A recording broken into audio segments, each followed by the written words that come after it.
So hello everyone and welcome. This is Lizzie and Justin from Thirdspace, and we are so very, very glad to be here again for another week of our Turning Towards Life conversation, and really, really pleased to have you all with us wherever and whenever you are reaching us. We were just talking about the fact that some of you we know listen late at night and drift off to sleep to this conversation. So maybe you're listening in the middle of the night, or maybe in the morning, or maybe some years hence, or maybe this week. It's February 2023 when we're having this conversation, and thank you for being with us. Thank you for making this conversation something much, much, much bigger than the two of us, even though I know we would do this anyway, even if nobody showed up, but lots of people do. So we're glad you're with us, and please feel very, very welcome to share this with other people if you think it might be a gift to them in some way. And Lizzie, as always, thank you for your faithfulness in being part of this endeavour that we're up to, and for bringing excellent and powerful sources to us. Thank you, Justin. Hello, everyone. I'm in the recovery from laughing at how our very meaningful podcasting might be a source of people going to sleep. I just love the thought of that, because I know that people message us a lot, Justin, and say, I'm in hospital and I'm in some kind of treatment and this is really lovely. And some people email us because they're in the middle of a breakdown of some kind and this is really supportive. And other people say it's really helpful for me to go to sleep. And for some reason, I find the sleep one very amusing. And I'm also glad that people can say that. And I can imagine our voices are very smooth, like, they smooth the moment out. I've heard that. I've heard people say that about my voice, that it's a voice that one could relax to. But anyway, I was just laughing at that, because it wasn't part of our intention to be able to send people to sleep. But it's an unintended way that we are, and I love that. That's right. So anyway, sorry if I'm a bit still laughing. I am. So this source for this week, Justin, is a piece of writing from the incredible Michael Meade, from a book called Fate and Destiny. And I'm just going to read and see where this goes without any preamble. So here we go. A true vocation requires shedding anything that would impede or obscure the call. A true pilgrimage requires letting go of the very things most people try to hold on to. In seeking after what the soul desires, we become pilgrims with no home, but the path the soul would have us follow. As the old proverb says, before you begin the journey, you own the journey. Once you have begun, the journey owns you. After all, what good is a dream that doesn't test the mettle of the dreamer? What good is a path that doesn't carry us to the edge of our capacity and then beyond that place? A true calling involves a great exposure before it can become a genuine refuge. Thanks, Lizzie. I'll read it too. And just a reminder that if you're listening, you can always find this in our Facebook group. Just search for Turning Towards Life, or on our lovely turningtowards.life website, or in the show notes for all the podcast versions that go out here and there. A true vocation requires shedding anything that would impede or obscure the call.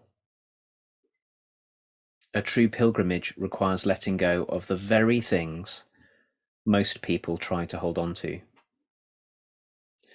In seeking after what the soul desires, we become pilgrims with no home, but the path the soul would have us follow. As the old proverb says, before you begin the journey, you own the journey. Once you have begun, the journey owns you. After all, what good is a dream that doesn't test the mettle of the dreamer? What good is a path that doesn't carry us to the edge of our capacity and then beyond that place?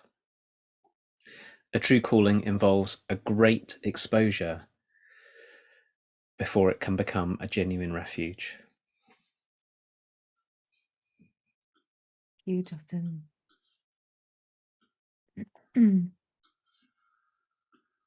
So for me, this snippet of Michael Meade's wisdom is quite discombobulating, because I feel like there are so many ways that I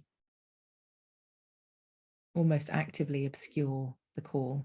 You know, like things call and then it's scary. And so it's easier just to go, oh, well, that's not possible, or I can't do that, or something. And this letting go thing of, like, you know, identifying those things that might be needing to let go in order to live the life that's calling to me is a really, really, really big deal. And I suppose the reason I love this as well is that it speaks about the path, and the path involves all of this. The path involves the letting go. The path involves having heard or being open to hearing the call, responding to the call. And the bit that resonates with me so much is this: before you begin the journey, you own the journey, and then once you've begun, the journey owns you. I feel like there's a whole element of this which is like, in spite of whether or not I want to let go, I'm owned by something anyway. Like, I can't betray the journey, the call, because in itself, because I stepped onto it, it doesn't allow me to betray it anyway. Like, there's something about the nature of it that means I couldn't betray it because I stepped on the path in the first place. And there are so many times where I want to own the journey, where I want to be the decider, where I want to be the person who says, well, this is for me and that's not for me, or something. And so many times I have to kind of sigh and go, oh yes, no, that's not really up to me. There's something bigger here that's happening that I'm not in charge of. So even if I want to be really shallow and not find meaning in anything at all, and be kind of on the surface of everything, I can give it a go, but it never works. And yet there is a yearning, like there's a yearning to go back to a place where I can't feel anything, or where I can't, where I just deny everything, or where I'm completely oblivious to some things. And because of the nature of the path, I don't have that option really anyway. So whatever my desire is kind of like this little frittery tiny thing by comparison to what's actually happening and what's actually unfolding. So I feel kind of humbled that there's a proverb, because it means that this happens to lots and lots of humans, not just me. That there's this feeling owned by something rather than I'm in charge. I just don't feel like I'm in charge anymore. I feel like I'm in some kind of, I don't know, service to something that's not easy to name.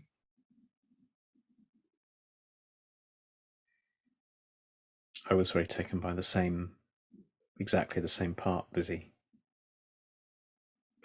And I realised in reading it this morning with you that I've been misreading it. I read it as before you begin the journey, you must own the journey, like there was something to do. But I understand it in this other way now, that of course before we begin anything substantial, we own it, in the sense that, I mean, Michael Meade is talking about letting ourselves take up a true vocation here that might be different to anything we've imagined we might do, or might take us away from things that have given us enormous safety, or all of those things. But it strikes me it's actually the same with anything. Before entering a relationship with another human being, we own the relationship, because it's all just imaginary. I can just imagine, I can have any kind of fantasy about what it would be like to be someone's friend or someone's partner or someone's anything, and then the actuality of being in it means I no longer own it anymore. So it's sort of, in one sense, it's like the most everyday thing is to get that we only really fully own, if we ever do it, sort of the imagined life, and the actual life is always, as we were talking about last week, it's always a partnership, it's always a set of promises, it's always but like you,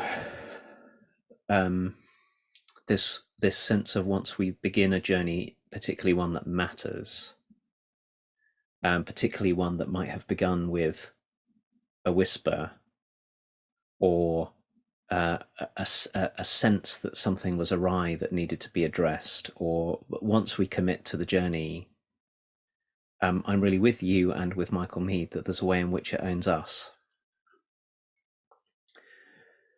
One of the things I was you and I know because we've been talking about this a bit, but I was musing on this also whilst you were talking, is I suppose it's easy to imagine that once we embark on something big enough, something that the path the soul would have us follow, which is what Michael Mead calls it, that all the choices about to have the journey be owned, to be owned by the journey, is to have what happens on the outside of us, like beyond our own skin, be the thing that determines things. Oh, this door opened and that door closed. Oh, this project became possible and that one didn't. Oh. But it also seems to me that one of the ways in which we get owned by the journey is what happens inside us too. Mm. That we can find ourselves in the midst of something that has seemed like the call, that suddenly something starts arising in us that says, it was, but it wasn't.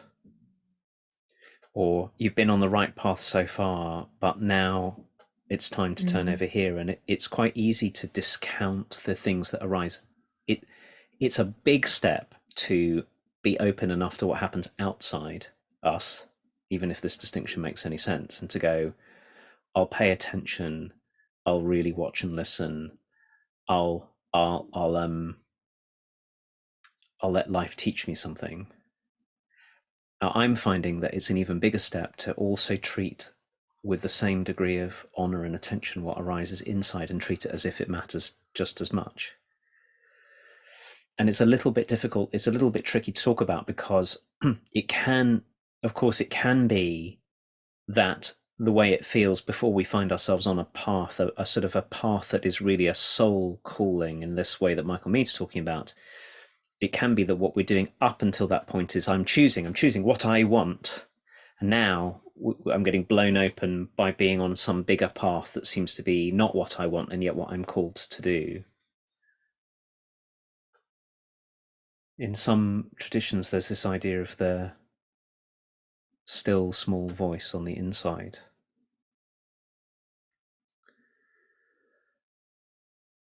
So all of which means it seems to me is that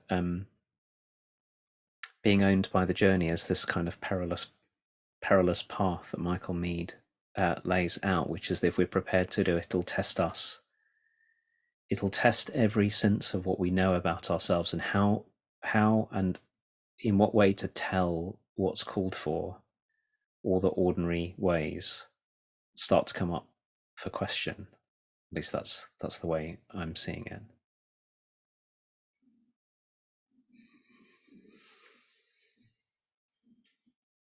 I'm really moved by the way you speak about the small inner voice, Justin.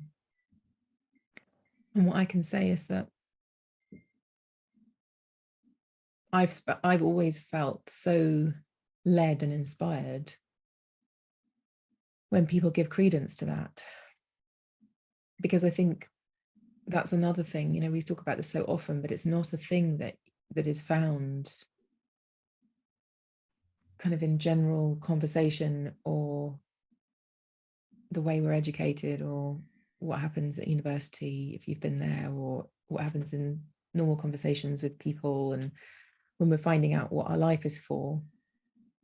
Those conversations about the inner whisper, or getting quiet enough to hear what's calling, it seems like in my life anyway, it's had to come from the people around me to do that in order for me to even know that was a thing. Like, I wouldn't even know that was a thing. And yet when someone speaks of it, I'm like, oh gosh, I can feel that makes sense to me somewhere. So it's like my little inner voice is responding to someone else's articulation of their little inner voice. And so it feels like a kind of a chain reaction, that if we speak of a realm that in some way we're experiencing, and which doesn't really get much airtime because of the nature of it, It's not like a grandiose thing with a big voice and an expression. It may become that one day, but most of all these beginnings are humble. As you said, they're like a little whisper. Maybe they're obvious to some people. It's never been obvious to me, like something hasn't come down and clonked itself on the floor in front of me and said, this is what you're supposed to do with your life. Like that never happened to me. Although I would like that. I mean, excellent being told what to do. I just have never experienced that kind of clarity before. And so it seems to me like the nature of many of our callings, our paths are very, they're little flames that need kind of looking at and examining and wondering what's going to waft it to a brighter flame and what's going to put it out, and is that even a flame in the first place, and how do I pay attention to it, because I move so fast. Like, what do I have to do to even entertain the flame and see what it needs to burn, and what it needs to burn brightly, and what puts it out. And so I feel glad that we're having this conversation now, because somewhere someone will probably listen to this and also be one of the ones who goes, this thing, someone's talking about it. And so I think it's really important that we keep leading the way. Each of us who ever feels like this and putting language to it feels so kind of important for the honoring of everyone's experience, because I think this is really common. When suddenly we put down things, or know that we have to change direction, know that we need to not be married to the person we're married to, or doing the job that we're doing, or living the place that we're living, or working the way that we're working, like that there's something bigger that whatever you do, you can't get away from. Whatever you do just seems to keep coming back there again in some kind of pattern. And I feel like if we can talk about that, it also gives both us and other people permission to pay attention to it and wonder about it. And I think wondering is the right word as well, because I think if you look at it kind of head on, it might disappear. But if you let it kind of hang around, a little bit like when you look up at the stars and you try and look directly at a star and you can't really see it anymore, and you go, oh, if I just look to the side, it can appear to me, but only in the kind of my peripheral vision or something. It feels like that's like the quality of it. Like, it doesn't like to be kind of glared upon and poked and examined, but it does like to show itself if we are subtle with it and let it be present in a way that it's comfortable to be present in, rather than having a demand on it or asking it 1,000 questions or something. And so if there's this kind of conversation that's also passively received as well, the part of us that is wanting to be responded to but feels shy and small and unsure, it can have a place and it can be seen, and maybe then even come forth and language might be put to it or something. I love this attention you're drawing to peripheral vision, because it's really true. That is what happens with stars. Right? I've done that many times. There's a star I want to look at, and if I look straight on, I just can't see it at all. Then you just shift and it comes into view.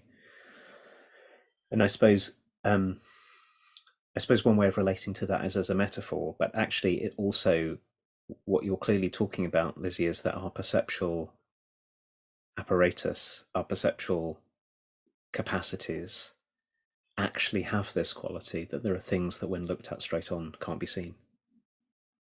It's not only a metaphor, it's something about what it is to be the kinds of beings that we are, that some very important and beautiful things can only first be seen from just off to the side. And that feels really important in this. And I noticed this line, as you've been talking, I've been feeling into what's the difference between my desires and my soul's desires. Because Michael Meade says, in seeking after what the soul desires, we become pilgrims with no home, but the path the soul would have us follow. And it seems to me that is a really helpful distinction, that to say that to find something that I'm for, to find a way of being in the world that I'm for, might be different to what I desire, might be different from my ordinary list of preferences, or even things that I'm in now that I deeply love, that have felt vocational. Mm. And then when we look just to the side, we find out that our souls are longing for something else, and that there's real, genuine desire there, which I think is a really helpful thing to pay attention to. But it's not in the ordinary place that the desires that I can name are. And I'm saying this for any of us who are in a thing that we, one way that the sort of sense of calling to something can come is we find that we're in something we hate or despise or exhausts us or is meaningless, and we long for something with more richness. But it can equally well happen that we're in something we really care about, and yet when we turn our head to one side, we can see the star come into view that our soul is really, really longing for. And it's a tricky conundrum for anyone to be in. In a way, it's a bit easier. Conceptually, it's a bit easier if you can imagine being something that you really don't like and you're trying to make a life that will work. It's harder when we find ourselves called to something away from things that already loves in one way or another. And that's why I find this language of becoming pilgrims but no home, but with no home but the path, is to see that once you are in a position to allow yourself to begin to walk the path of a sort of soulful calling, it's going to be a path and not a stable home. It's never going to end up being a fixed place, because it will always keep unfolding into something, always has the possibility of unfurling into something else at some point, even if we've been somewhere for a long time. And like you said, it's an important conversation because most of us never got a chance to have anything like this kind of conversation. We mostly have been either, depending upon the kind of culture and place and power structures we grew up in, we might have been told there's no choice here for you and have been denied choice of all kinds, or we might have been told the choices are available to you are these ones, the ones that are already laid out for you. And in the midst of both of those circumstances, any of us can find that some soul's longing is arising in us that might undo all kinds of things. And it might, you talked about leaving a marriage or some work, or it also occurred to me that it might call us deeper into the places we're already in, but in a whole new way. Maybe what my soul really longs for is to be right here, but to be truer, or more loving, or more courageous, or to free myself up to be wildly creative right in them. Or maybe I'm called to be here and to actually pay attention, deep attention to those who are around me for the first time.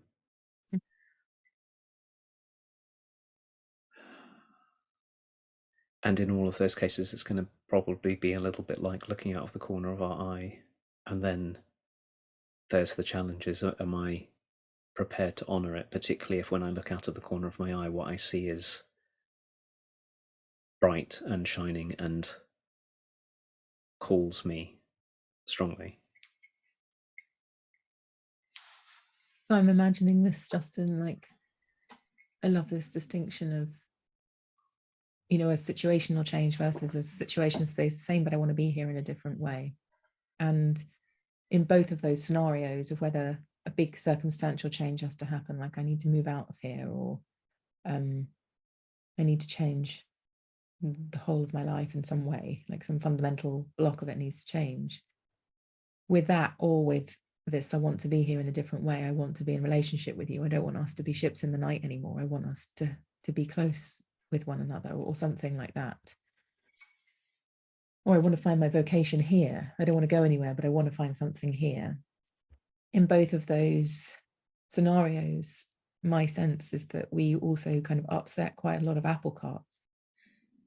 Like, our actions have consequences on other people and in the systems that we find ourselves.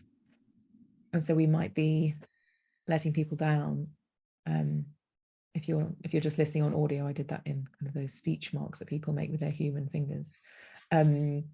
Because I feel like it's one of those learned things that we're not allowed to let people down. Like, that's not one of the things you do in the world as a human being. That's not a good thing to do. And yet sometimes we don't even know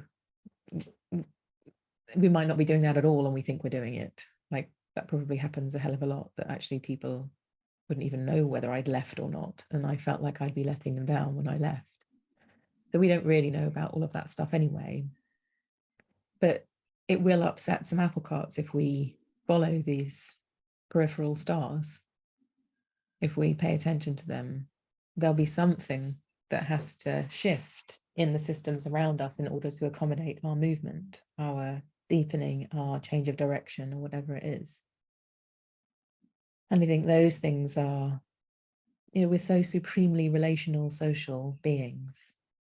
It's a part of the challenge in this. And I think maybe partly why Michael Meade calls this a great exposure before something becomes a genuine refuge, is because when we are upsetting all those apple carts and there's apples clonking around, slipping people over and getting bruised and dropping everywhere, and we can't control it, and you can't get them all back on the apple cart quick enough because they've all been squashed and they're gone anyway, kind of thing. That's a big process. It's a really big thing. And so to feel this great exposure is a very raw something. And sometimes it's so exposing that we just close the door on this immediately. And maybe it's another 10 years before that little door creaks open again and there's a shining light that we can feel. And it's familiar because we saw it last time, but we couldn't really take the exposure before. But it feels like it's a very big conversation because of the impact on the world around us when we make these choices. And I feel comforted as well that I can close the door a million times, and because I already stepped on it, the journey owns me. So even if I feel like I'm far from it, or I didn't take the step, or I didn't manage to do it this time, it's like it's always there. Like the path is a benevolent path. These kinds of paths, which are callings, don't go anywhere because they're not a job offer. They're not a person. I mean, they might be a person, but they don't need to be as gross as those things, and they probably aren't either. Probably something within that person that's calling you that might not be exactly that person, or something within that role that is drawing you, or something on the inside of you that's might look like anger, and then you find at the center of your anger is this great golden passion for the thing that you want to follow. So I feel like I want to hold this exposure awareness, like this, oh, this is what it will feel like. Thank you to Michael Meade for saying this in language like this. Like, it will feel exposing. It will feel not like a home forever, and it may not become a refuge as quickly as I would like it to be. And that's to be expected. That's the nature of this. True calling involves a great exposure before it can become a genuine refuge. I was imagining, whilst you were talking, what it's like to walk a mountain path or a forest path, where we can walk for a long time pretty certain that we know the terrain. Oh, this is an uphill path, or oh, this is a path through dense wood, and then we turn a corner or reach the brow of something, and suddenly the path shows us something we haven't seen before, like a valley, or a clearing, or a river canyon, or something else. And so for to walk, once we begin to walk this journey that owns us, the one that Michael Meade is talking about, the one that the path the soul would have us follow, it's seeming to me, as I'm listening to you, that one of the great exposures of the path being our home is that it's going to have times which are very filled with very intense experiences. Inevitably, it's going to have times which seem like the familiar walk, one foot after the other, one foot after the other, and then it's going to have time where we are on a steep downward or upward slope, or going through undergrowth, or in the dark, or something. And I heard, maybe we'll bring something by him another time, Lizzie. I heard a man called Bruce Tift on a podcast this week talking about how life is really a lot of what we're up to in life when we are turning away from what's really calling is trying to avoid intensity, trying to avoid the feeling of intense disturbance. but that's what life is. And it's completely understandable that that's what we do. But isn't it interesting that many of our patterns to keep ourselves feeling safe are actually to avoid feeling certain kinds of intensity? Mm. So it's a good thing to be reminded that if we're going to let ourselves walk a path that carries us beyond the homes that we've already known so far, it's inevitable that it's going to involve great exposure before it can become refuge, and maybe great exposure even in the midst of it being refuge. Is going to be part of what it's about. And like you said, I'm really glad we're having this conversation, not just for the hope that it might be of benefit to anyone else, but because I think that I certainly need this, but I think that we need this if any of us are going to have a chance of responding to the things which might be calling for us. We need to talk about it. I don't think any of this can be done alone, and I don't think any of this can be done silently. Thank you, Justin. This is a really important and central wonderfulness that we're bringing this. And thank you to Michael Mead's wisdom and capacity for languaging these realms that are very, very obscure themselves. So thank you for us being here. Thank you, everybody, for joining us. And welcome if you're a new person joining us. Welcome if you might be asleep right now listening to us, who knows? And we'll be back next week with another source for this wonderful continuing conversation. Thank you, everybody. Thank you.